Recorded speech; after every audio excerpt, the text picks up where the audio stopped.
Okay, there's a lot going on. I'm going on early today because of the debate watch party. If you would like to come to our debate watch party, the registration link is in the description of this show, or check out shopdavidfeldman.com or davidfeldmanshow.com. The doors open at 8:30 p.m. We're going to then watch the debate at 9 p.m. Eastern, and then we'll open up the floor for a conversation as I record a audio version of my podcast. Please come to the vice presidential debate watch party.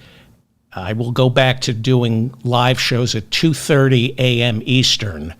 Today is special. A lot to get to. All right, here we go.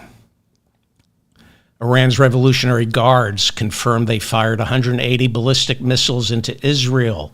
Israel's defense Iron Dome reportedly shot down most of those missiles, with some landing in parts of central and southern Israel. The Israeli government said there were minor injuries and vowed these attacks will have devastating consequences for Iran.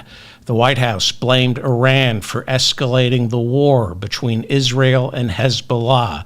A spokesperson for President Biden said the United States military assisted in shooting down Iran's missiles, as did the United Kingdom. Before the missile launch, 6 Israelis were shot to death and 17 were wounded, including a child, after a gunman opened fire at a light rail station in central Israel. No reports as to whether or not this mass shooting is in any way related to Iran's attack on Israel. All this on the heels of Israel's ground invasion of southern Lebanon, where the latest reports show one entire division of Israeli soldiers, that would be roughly 10,000, have occupied the country to root out Hezbollah soldiers, an Iranian-backed paramilitary organization that has emerged as Lebanon's strongest military group. It answers to Iran and is funded by Iran.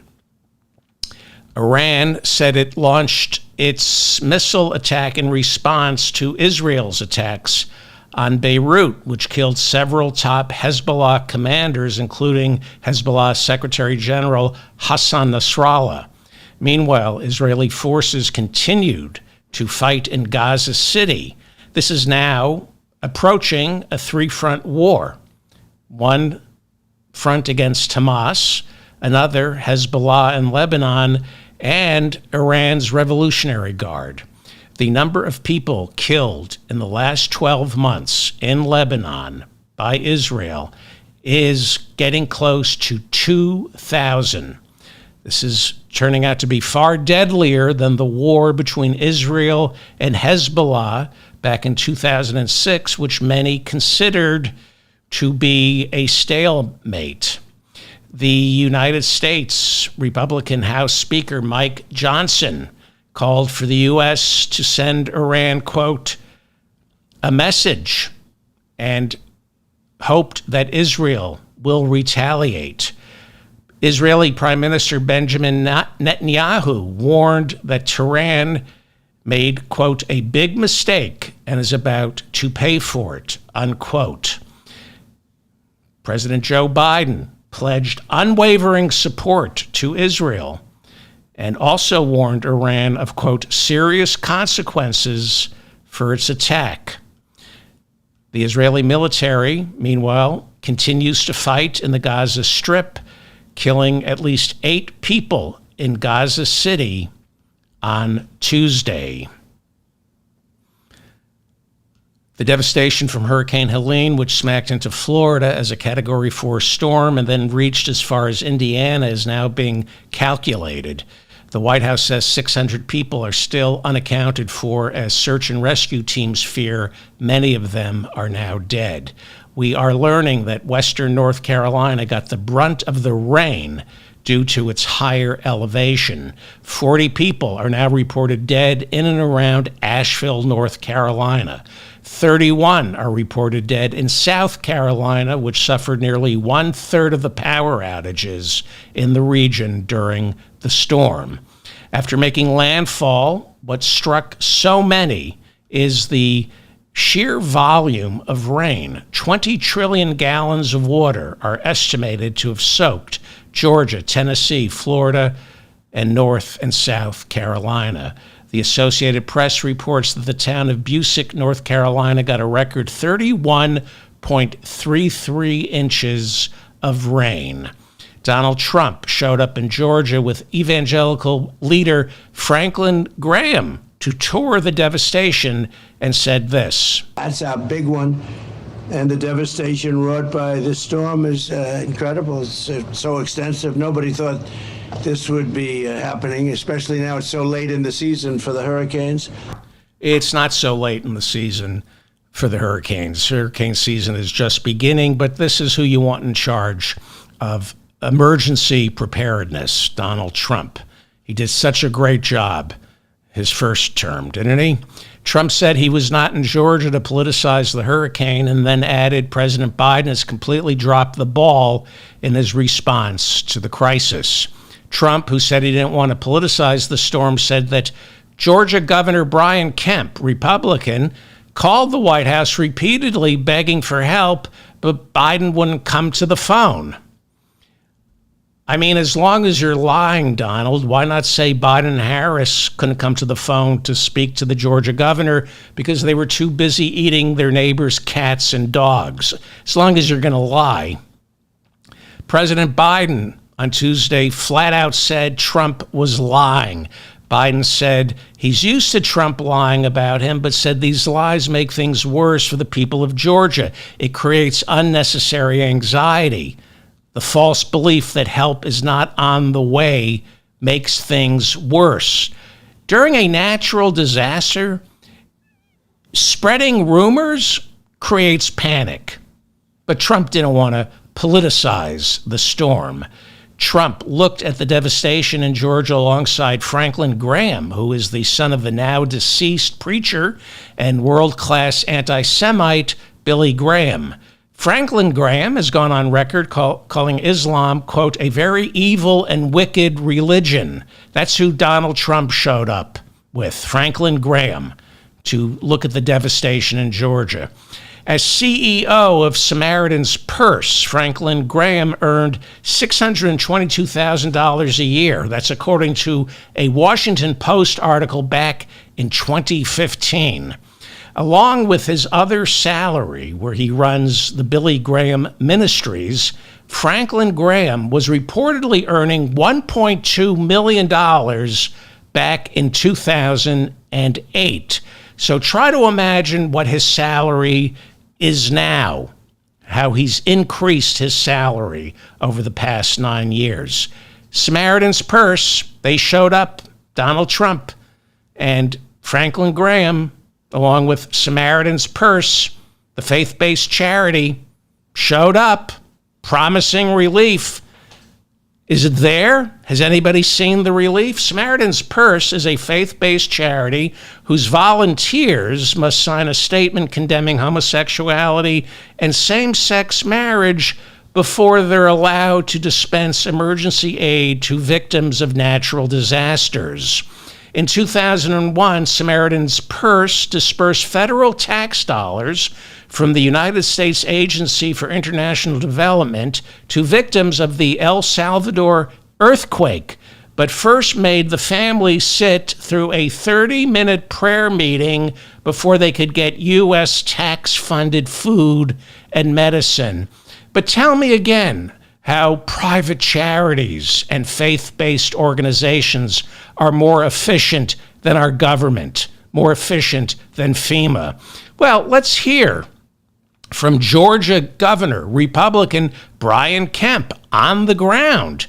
Let's hear him tell us how Joe Biden never called, how he can't depend on FEMA or the federal government. Let's hear the Republican governor of Georgia, Brian Kemp, tell us how much the people of Georgia owe a debt of gratitude to Franklin Graham's Samaritan Purse and Donald Trump, who showed up promising water, food, and gas.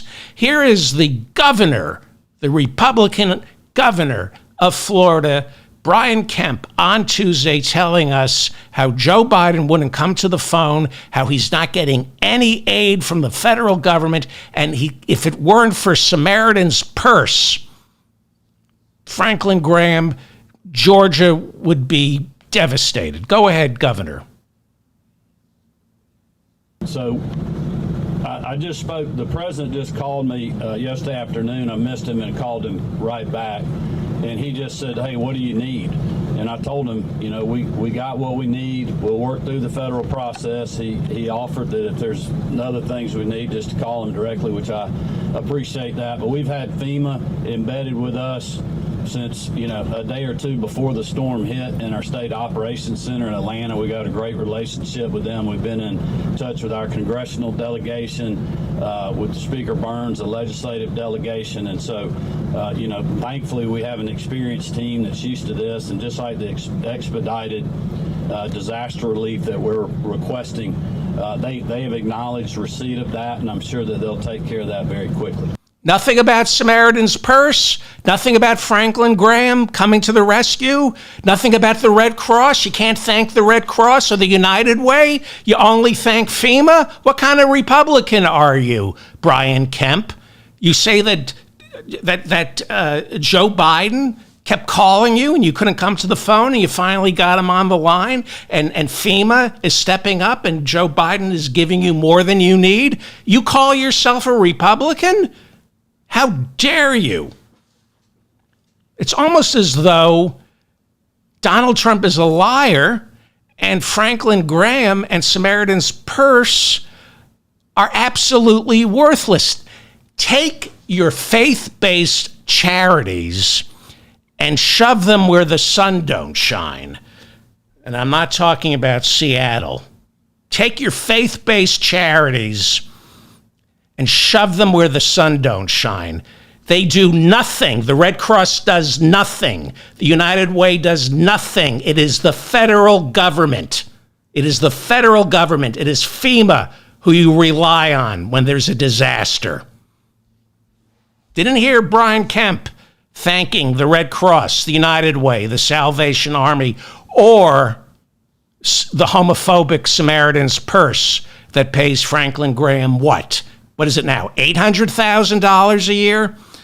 But most Republicans will continue to push the lie that faith-based charities or the Bill and Melinda Gates Foundation are better equipped than the federal government to deal with an emergency. Take your philanthropies, take your charities, take your faith-based organizations and shove them where the sun don't shine.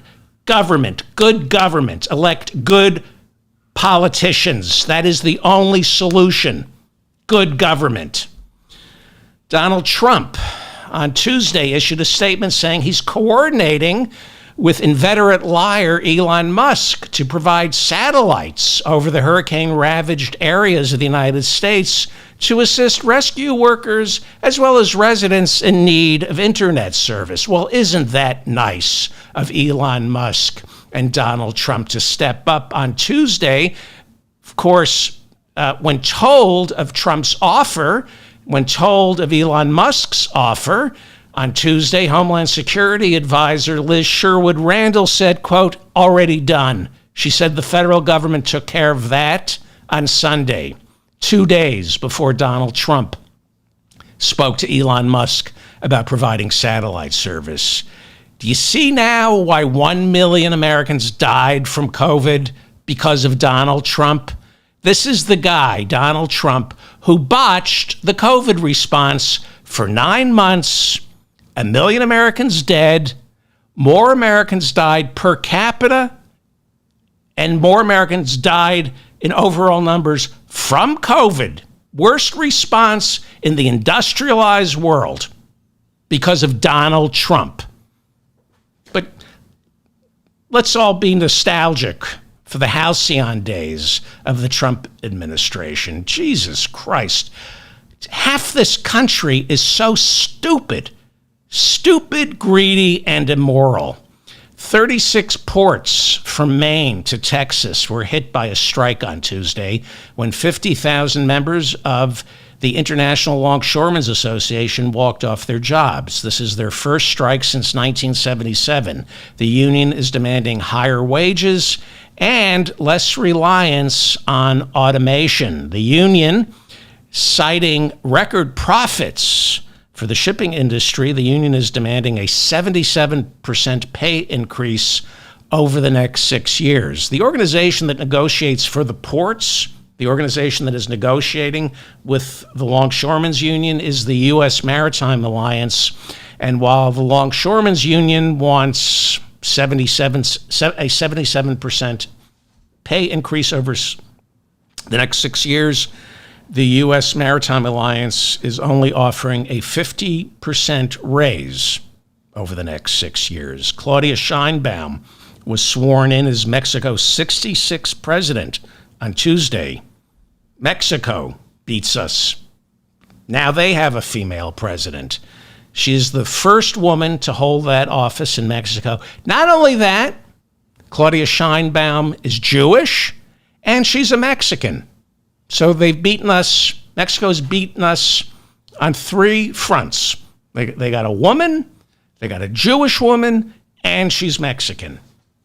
Sheinbaum succeeds her mentor, Mexican President Andrés Manuel López Obrador, who is generally perceived as a progressive by the Western media, although that's subject to debate. Sheinbaum was elected back in June with 60% of the vote. Her Morena party also controls both houses of Congress, so she'll be able to get a lot done. Rudy Giuliani's daughter has endorsed Kamala Harris for president. In an article for Vanity Fair, she wrote, quote, "After months of feeling the type of sorrow that comes from the death of a loved one, it dawned on me that I've been grieving the loss of my dad to Donald Trump. I cannot bear to lose our country to Donald Trump as well," unquote. In 2020, she endorsed Joe Biden, and back in 2008, she endorsed Barack Obama. A Harvard graduate, one of the good ones, there are very few, but she's one of the good ones, Caroline Giuliani, wrote of her father's relationship with Trump, quote, "Watching my dad's life crumble since he joined forces with Donald Trump has been extraordinarily painful, both on a personal level and because his demise feels linked to a dark force that threatens to once again consume America," unquote. In the past, she has publicly asked her dad to stop lying about Hunter Biden. Rudy Giuliani has been indicted in Georgia and Arizona for the role he played in trying to overturn the 2020 presidential election. He's been ordered to pay $148 million to 2 Georgia election workers after he defaulted on their defamation lawsuit. He was officially stripped of his law license by the Washington, D.C. bar last Thursday. One of his many other civil lawsuits in the pipeline include a former female employee suing him for wage theft and rape. According to the lawsuit, well, I don't want to get into it. I mean, you cannot get close to Donald Trump unless you're like Rudy Giuliani. You coming to the debate watch party at 8:30 Eastern? I'm in a great mood. Montana Senator Democratic incumbent Jon Tester debated his Republican opponent, Tim Sheehy, Monday night. Now, there are 30 Senate seats up for grabs on November 5th. 7 are considered toss-ups. In order for Democrats to keep control of the Senate, they have to win all 7 of these toss-up seats. Since the summer, it's become increasingly apparent that Democrats are poised to win 6 of the 7. But Tester's seat in Montana, which Trump carried by 20 points in 2016, Tester's seat in Montana appears to be the most vulnerable.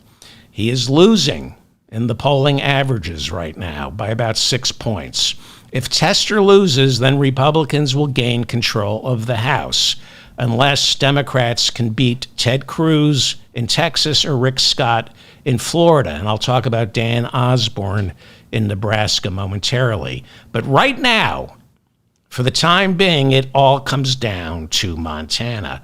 Although Tester is raising twice as much money as Sheehy leads him, as I said, by nearly 6 points in the Real Clear polling averages.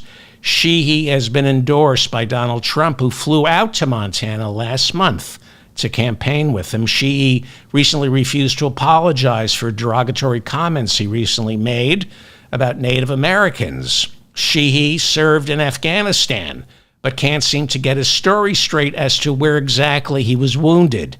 Sometimes he says he was wounded in Afghanistan, and sometimes he says he was wounded on a camping trip when his gun went off after it fell on some asphalt while he was unpacking his car.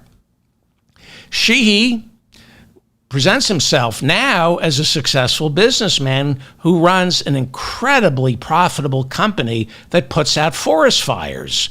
But because fire season this year and the year before was especially tame in Montana, he is losing millions and millions and millions of dollars. The Washington Post reported in August that Sheehy's company lost close to, I love this. This is why he's running for office. This is why Donald Trump endorsed him. This is the Republican Party. The Washington Post reported in August that Sheehy's company lost close to $80 million last year. And in the first quarter, the first 3 months of this year, it's lost $20 million. Many company insiders tell the Washington Post he's about to default on the company's debt that's about to go out of business. But that didn't stop Sheehy from awarding himself a $2.3 million bonus last year over and above his $150,000 a year salary. Now, think about this. His company lost $80 million last year, is about to go bankrupt. So he had no choice but to award himself a $2.3 million bonus. And he's running as a fiscal conservative Republican who wants to clean up Washington, especially our debt. We gotta cut Social Security and Medicare because America, he says, has to live within its means. And how do you think he's going to tackle our debt?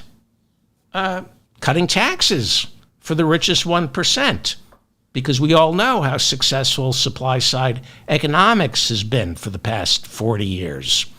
During the debate, Sheehy was accused of wanting to turn over public lands to private investors. Public lands should stay in public hands, no question about it. But I believe in far more local input to make sure that those lands are managed in accordance with what's best for the local community. And that takes into a lot of considerations. But whether it's county input, state input, or local land boards, we need more local input into how those lands are managed. Montanans see it and breathe it every summer with the wildfire crisis. The wildfire crisis. Yeah.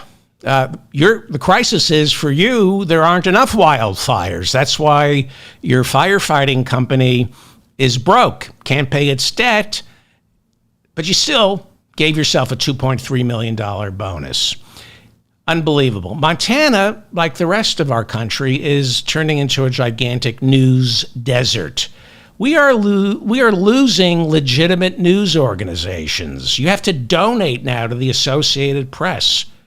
This esteemed news gathering operation is asking people to donate. Are you donating to the Associated Press? Without legitimate news gathering organizations, Americans are losing all their critical thinking. And voters just accept what politicians say at face value. They accept what they want to believe. You cannot have democracy without real journalism. Now, I read you the poll where a majority of Republicans, the Associated Press, this is an Associated Press poll, a majority of Republicans say the most reliable source of news and information is Donald Trump. cannot have democracy with real journalists. Thomas Jefferson said that. Here is Senator Jon Tester, Montana, accusing Sheehy of wanting to privatize public lands. This is a big issue in Montana. It's time to be honest with the people of Montana. You are on the board of an organization that want to privatize our public lands. In fact, you even doled out a badge on one of your ads of a shirt that you wore that was promoting that group. When you found out that badge was on there, you said, hey, we can't be doing that because these guys, I served on their board and they want to get rid of our public lands. You also didn't even disclose to the public when you filed for this position that you belonged on that board. Why? It wasn't because they were a great organization doing great things for our public lands. It was because they wanted to get rid of our public lands, and you were a part of that organization, and you didn't want anybody to know about it. Watch out what people say in back rooms, folks. Because what they say in back rooms when they don't think the recorder's going or the camera's running is usually what they think. And Tim said we need to turn our lands over to either his rich buddies or county government. That's not protecting public lands. And when you have people in federal government that believe that way, then those federal protections of keeping those lands in public hands gets removed. When called a liar who wants to privatize Montana's public lands, Sheehy immediately lied about Jon Tester, and then, as he always does, reminds everyone he served in Afghanistan. Well, Senator Tester knows all about backroom meetings. He's been taking them for 20 years as the number That's one totally recipient of false. lobbyist I'm the cash. most transparent the senator number in one the United recipient of States lobbyist cash in the whole country. Of all candidates, number one. So if you want to talk about backroom meetings, while I was fighting in Afghanistan, he was eating lobbyist steak in D.C. You were wounded in Afghanistan, so you say. Or were you wounded in the parking lot at a campsite when you accidentally dropped your gun on the ground and it went off? Which one is it? If you're going to hide behind the troops and use the war in Afghanistan for political expediency, and you say you were wounded in Afghanistan, where was it? On the battlefield of Afghanistan? Or when you accidentally dropped your gun on the ground at a campsite and it went off and hit you in the arm? Tim Sheehy has held no elective office. He is a failed businessman. This is why Donald Trump endorsed him. Republican incumbent Senator Deb Fischer of Nebraska says she will not debate her challenger, independent Dan Osborne, who was surprising everyone by running neck and neck with Republican Deb Fischer. The Democrats are not running a candidate in Nebraska. Dan Osborne, union organizer who led the 2021 Kellogg strike, which resulted in a new contract giving workers better benefits and higher pay. Well, of course, Senator Deb Fischer doesn't want to debate Dan Osborne. He's getting more and more interesting. In an interview with ABC News, Osborne said he has no intention of caucusing with the Democrats after he's elected. This is really interesting. Now, in the past, we have 4 independents in the Senate. They are Joe Manchin of West Virginia, Angus King of Maine, Bernie of Vermont, and what's her name? Kyrsten Sinema of Arizona. And they all caucus with the Democrats. In the past, independents have been forced to caucus with one of the 2 leading parties in order to get their committee assignments. But Dan Osborne now says he's going to rewrite the rules. He's going to get his committee assignments by making deals with whichever party is in charge. You know, they're going to come to him for votes on certain things, and he's going to say, you got your razor-thin majority here. I'd like some committee assignments. Osborne said he's going to Washington to represent the people of Nebraska, and he can serve them better by being the swing vote in a Senate where the ruling party has a razor-thin majority that depends entirely on him. This is not how Senate Majority Leader Chuck Schumer Democrat wants to hold on to power. In fact, Democratic Senatorial Campaign Committee Chair Senator Gary Peters, who is tasked with getting more Democrats elected and or reelected to the Senate, he said this week he's not thinking about Dan Osborne. Asked about Osborne, Peters said, quote, "I'm not engaged. I don't pay attention to Nebraska. I got a lot on my plate right now. I got a lot of states that I'm watching, so I can't give you a better answer. We don't have a Democrat in Nebraska, so I'm not involved," unquote. All the more reason to get to work for Dan Osborne, Nebraska Independent. How great would it be if control of the Senate all comes down to Dan Osborne? You will see the most progressive, liberal legislative agenda presented by Kamala Harris. I'm voting for her. I'm voting for Chuck Schumer. I would vote for Hakeem Jeffries. But Dan Osborne is their worst nightmare. They're going to have to pass the PRO Act, Medicare they're going to have to raise the minimum. All right. Where are we? This is the mop-up for, October 1st, 2024. I'm wrapping it up because we got to get to the debate watch party. Please subscribe to my channel, to my newsletter. Please like this episode so I remain in your feed. Please share this episode. That's the best way to help me, is by sharing these episodes. I am making it an official policy to go live at 2:30 a.m. Eastern from now on. The only reason I'm going early tonight is we have good versus evil coming up. It's the debate between Coach Waltz and inveterate liar J.D. Vance. And we're having a debate watch party. You're all invited if you're watching this live right now. The registration link is in the description of this episode, or go to shopdavidfeldman.com, or go to davidfeldmanshow.com. I'm charging $3 as a registration fee to cover the costs of the Zoom room, and it's secured by PayPal. You don't need to join PayPal. You don't even need to join Zoom. You'll get a phone number where you can phone in. We're going to watch the debate. PayPal secures your purchase. They take your credit card. That's all it is. You don't want me with your credit card number. So I'm charging $3 to pay for the room and to keep the MAGA morons out.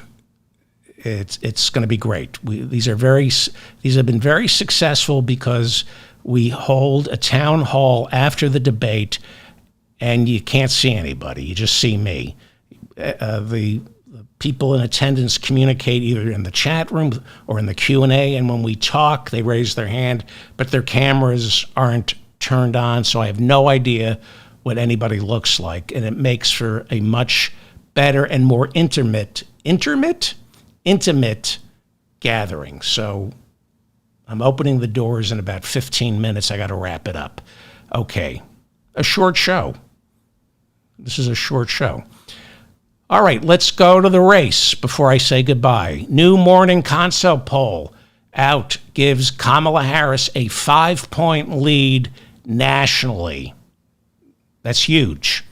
The polling averages also now show Kamala Harris once again hitting her 50% ceiling with a 4-point lead. So this is great news nationally.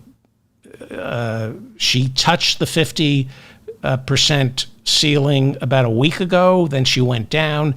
It was a 3% differential. Now she's opening it up once again to a 4-point lead.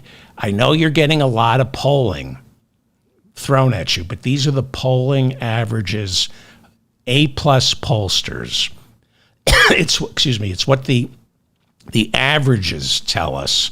So she's going to win the popular vote, which is why Donald Trump is going to have to claim election fraud. Let's go to the blue wall, and then I'm wrapping it up. Let's go to the blue wall, Michigan, Pennsylvania, and Wisconsin. It is tightening. It is tightening. It's getting tighter and tighter in the blue wall, but Kamala Harris consistently ekes out a lead. She is up by 1 in Pennsylvania, and Michigan up by 2 in Wisconsin. That's all she needs to do. She just needs to win Wisconsin, Pennsylvania, and Michigan. She gets exactly to 270. The other toss-up states that are in play are North Carolina and Georgia, as well as Arizona. Trump is consistently leading her now. Recently, North Carolina, but consistently Georgia and Arizona. It's tightening up. The Electoral College is going to be won, but it's going to be tight. Okay, Debate Watch Party starts at 8:30 Eastern. If you're watching me live, please come join us, watch the debate, and we'll discuss it afterwards. The registration link is in the description of this episode, or go to shopdavidfeldman.com or davidfeldmanshow.com.